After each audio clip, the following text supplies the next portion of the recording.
Hi there, and welcome to the Diamond Problems practice video. Hopefully you already checked out the lesson, or if you're already familiar with these types of problems, you just want a little practice, which will include answers and strategies, then you're in the right place.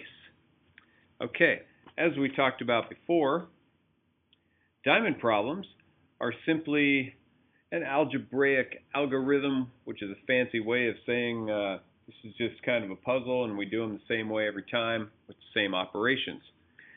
In the first video, we made a generic template which we can use to solve any diamond problem, which is the two numbers on each side are called x and y. We put the product on top, that's x times y, and we put the sum on the bottom, that's x plus y. So using some real numbers, here's an example. You can see 4 times 7, the answer up there, the product on top, and the sum on the bottom. 4 plus 7, 11. If you ever get confused or mixed up, like which one goes on top, just keep them in alphabetical order, right? P.S. Or you're at the end of a letter. You're writing a letter to someone. P.S., right? The P goes on top, the S goes on the bottom. Product and sum. Alphabetical order. Maybe there's another way you can remember that. That one works for me. Let's do some practice, okay? Here's 6 problems. I just want you to pause the video, copy these down, and then work them out. When you come back, I will work them out with you. We'll compare our answers and our strategies. See you in a few. Welcome back. Okay, let's see how this works. First of all, these, if you remember from the lesson video, these are like the easy ones. We're getting warmed up. All we have to do is multiply straight across 8 times negative 3, which is negative 24. Product on top. The sum is on the bottom. Positive 8, negative 3 leaves us with positive 5. So hopefully you got negative 24 and 5 there. It's a good way to check your basic facts knowledge.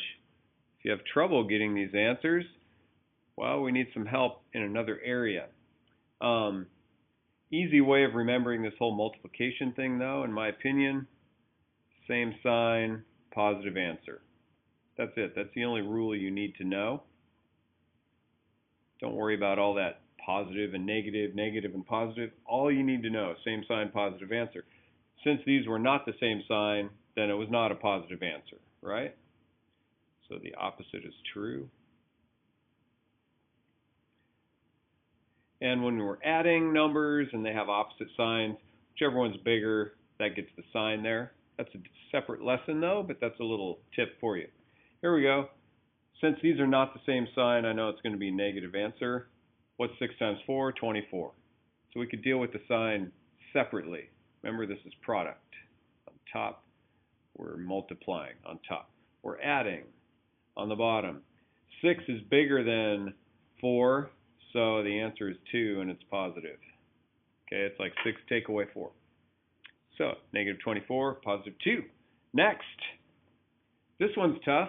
Step 1 is we need to divide. Okay, so I'm doing 35 divided by 5 equals 7. I put that there. After I have the 7, then obviously I can go 7 plus 5 equals 12 and fill in the bottom. So when you're given the product, do the division, right? If they give you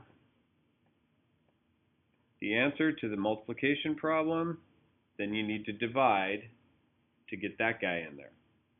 Okay? Look, here's another one just like that. What do? Divide. Why? Because they gave you the product. I gave you the product first. Okay? So 36 divided by 6 equals 6. Next, we can add them together in this two-step process. All right, these are the medium ones. You know, one of the sides and either the top or the bottom. Now down here, because they gave you the sum, which is they gave you the answer to the addition problem, What do we need to do first? Do the opposite. We need to subtract first. Okay, we can't worry about multiplying or dividing on this one yet. So we're going to do 11 minus 7 to get the 4. The 4 goes there. This whole idea of working backwards. Okay, now that we have those, it's very easy to do 7 times 4, get 28. And finally, this one over here, I've got an answer of negative 2. Negative 2 take away 6 equals whatever's going to go there. Okay? So if I have negative 2 and there's another negative 6, I have negative 8.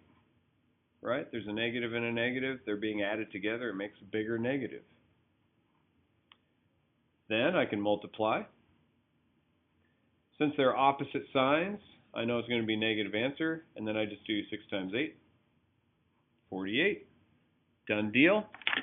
Hold on, I have 3 more. 3 more. You're going to love these. Check these out. Woo! All right. Get a load of that one with the fractions. Awesome. Okay, pause it, write them down, do the problems. Come back in a minute. We'll work through them. Thanks. Welcome back. Okay, here we go. This one here, we've got a 63 and a 16. So I'm looking for 2 numbers that I can multiply together to get 63, and they also add together to get 16. So I just start with some basic factors here, like 63 times 1. What happens when I add 63 and 1? I get 64, so that's not it. What's the next factor? I can do 21 times 3. That gives me 63. What happens if I add them? I get 24. That's close, but it's not 16. Okay. Next. Well, 9 times 7 is 63. What about 9 plus 7? Yes, 16. We put them in and we're done. Now, in a future video, I'm going to teach you a top secret, tricky way of solving a diamond problem like this one without having to go through all this guessing. Okay? But for now, basic level, let's work on guessing. This is a good way of making sure you know your basic facts and your multiplication families and whatnot. Okay, here we go. Same deal. This one's a little easier. Hopefully you can see that it's just 4s. Okay, we could start, if you want to go through the guess and check process, we could start with the 16 times 1, because remember, the product goes on top. That's the multiplying.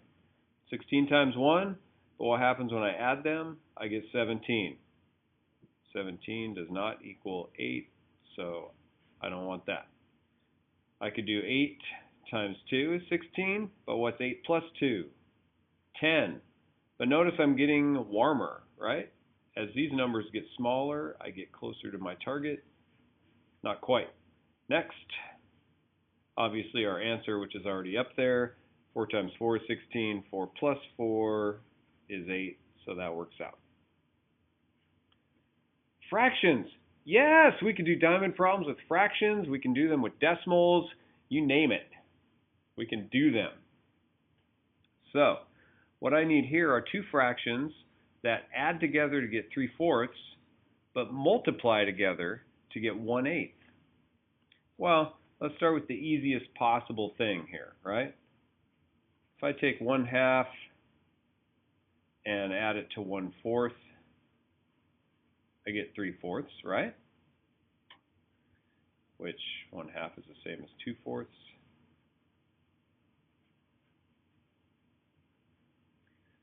And what happens when I multiply 1/2 times 1/4? Remember, when you multiply, just give your answer straight across. 1/8. So that's it.